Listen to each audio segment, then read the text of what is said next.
never come back again. It's gotta get cursed. It's gotta get cursed. Drop.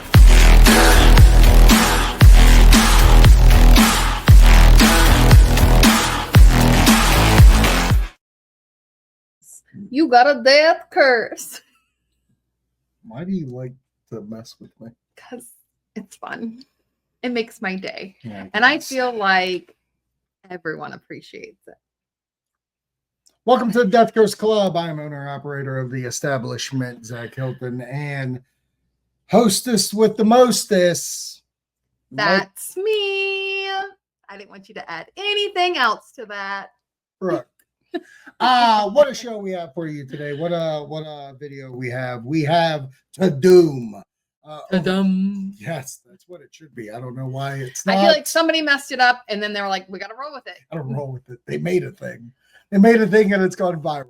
So Netflix had its Tudum over the weekend on Saturday, and it basically plugs all their big upcoming content that they got down the pike for the next year, we'll say.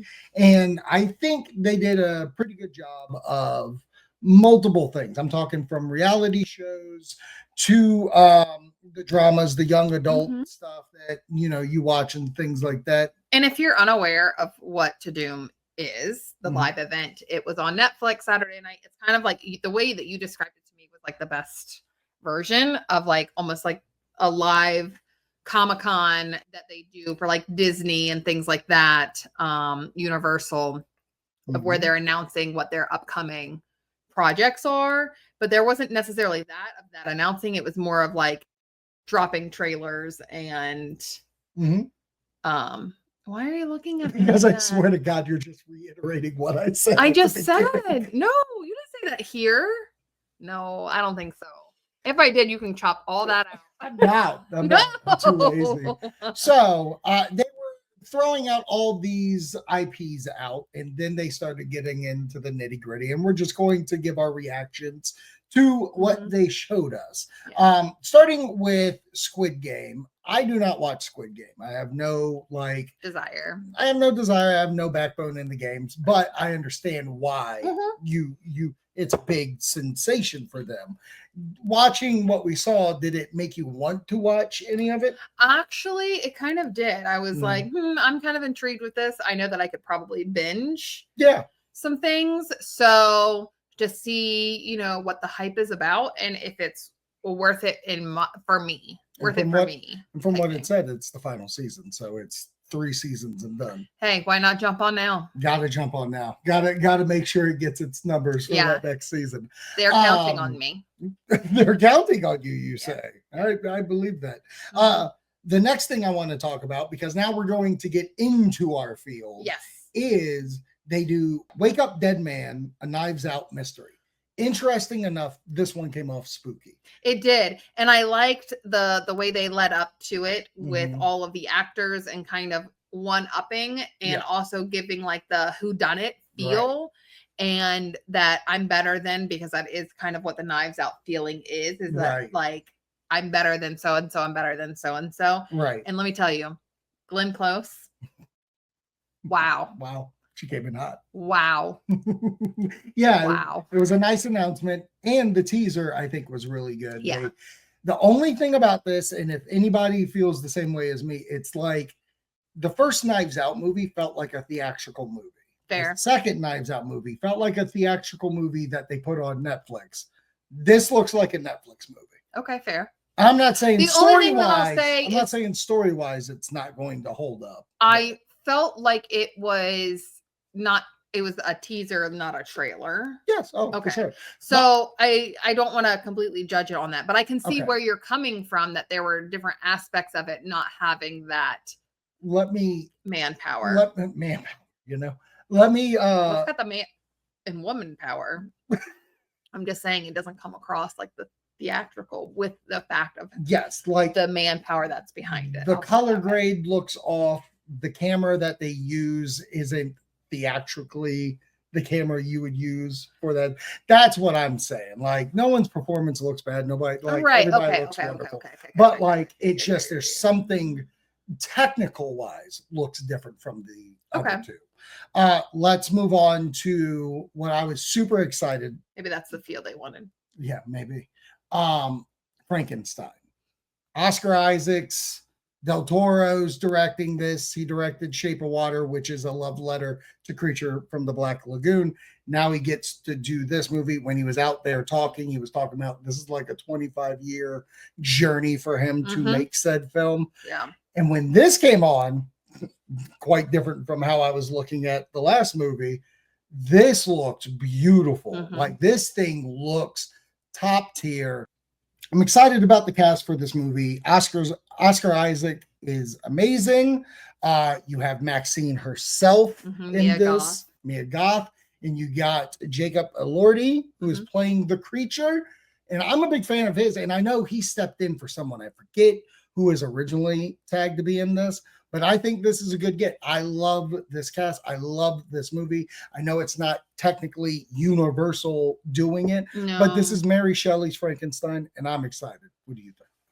I loved the trailer. I love the feel of the trailer, the vibe of it. I felt like it was very on par. And I loved kind of seeing like the burning blade, which you pointed out in the one scene, which I thought was really, really cool. Because at the end of the day, I just love that Universal monsters are making such a strong comeback. Yeah.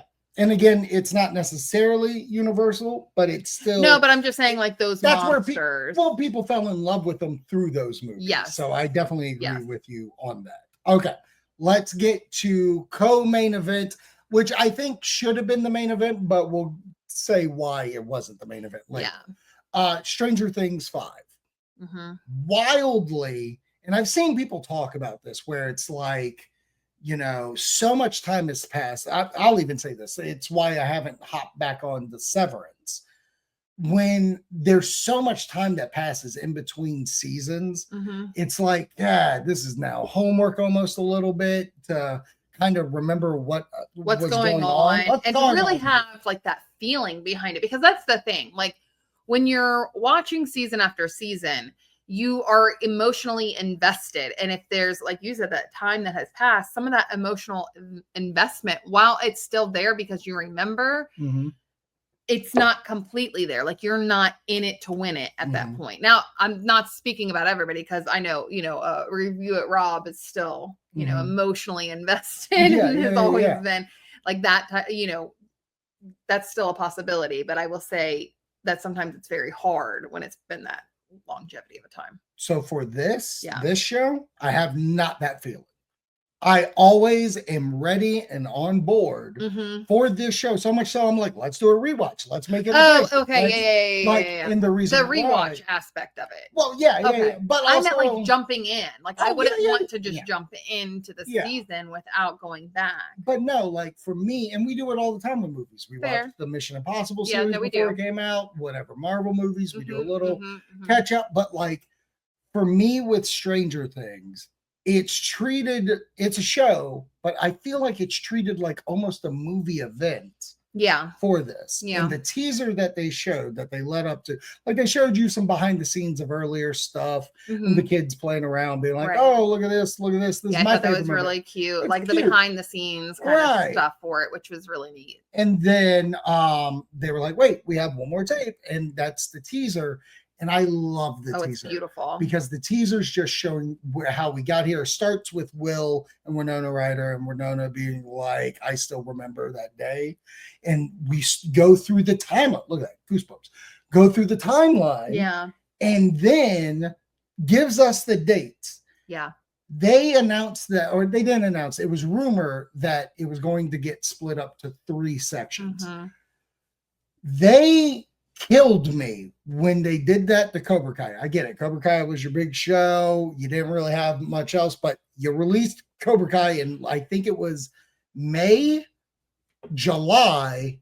No, I'm sorry. It was July, October, January. It was months apart from each other. And this, on the video, the announcement was Volume 1, November 26th. Volume 2, Christmas, Yes. Volume 3, the finale, which I think is just going to be the final episode. That's my hot take. I think the hot take is it's just the one episode on New Year's Eve. Yeah. And it's the finale. And I fucking love it because it's all within a month. Yes. We're going to be able to watch this whole thing within a month. Yeah. And then they really be in it. And they give you teases at the end. They give you shots of like something big's coming out of the ground and stuff. Oh, it was so good. What'd you think? I loved it. Sorry, I went back to look for those exact dates. What did you say they were? What month? July, October, January. Close. July, November, February. Like, that is ridiculous. That's insane. And I have feelings about that season because kind of that shit. Like, I think you're talking a 7-month difference. Yeah, for 13 episodes. And here's how I get, like, when you want to say, well, like a season for something, right? Starts in September and usually ends in February. Like, I get that. But they have the breaks appropriately. But it's like that weekly drop. Right. Where this wasn't that. It was part 1 drop, which y'all know we're binging. Like, come on. Like, at that, and I say this because you don't want the spoilers. You can sit there all day long and say, like, oh, I want to stretch it out. I want to stretch it out. But then you don't want to be in that scenario where you're getting spoilers. Right. Because people are binging it in order to do this. Right. And get it out there and post about it and trend and blah, blah, blah, blah, blah. So if you don't watch it, you're very likely to get spoilers. Yeah. And I'm saying that as the crowd that would be watching this because, you know, of course there's some people that stay off of social media. That's great. But there's a good chance you would get it spoiled. So like you said, the way that they have this dropping is perfection. Like, it's a good enough stoppage time to have discussion and talk and, you know, speculate. And then part 2 and then part 3 dropping so close to part 2 is it's beautiful. Beautiful. It's beautiful. And the teaser was the teaser was amazing. I feel like there was a part of me that I don't know, like, it came across that it was like we made a mistake in the beginning. And like when she was like, did we make the right choice? And I'm very curious as to how that will play into the season. Yeah. And then at the end with Will's run. Yes. Oh my God. That. Dude. Wow. Dude. Wow. Can't believe it. Can't believe it. Like, that gives you that intensity so well. It does. All right. Our last one, main event of the evening, Wednesday. The cast came out, the entire Addams family except Morticia. She was not available. She was not tech available.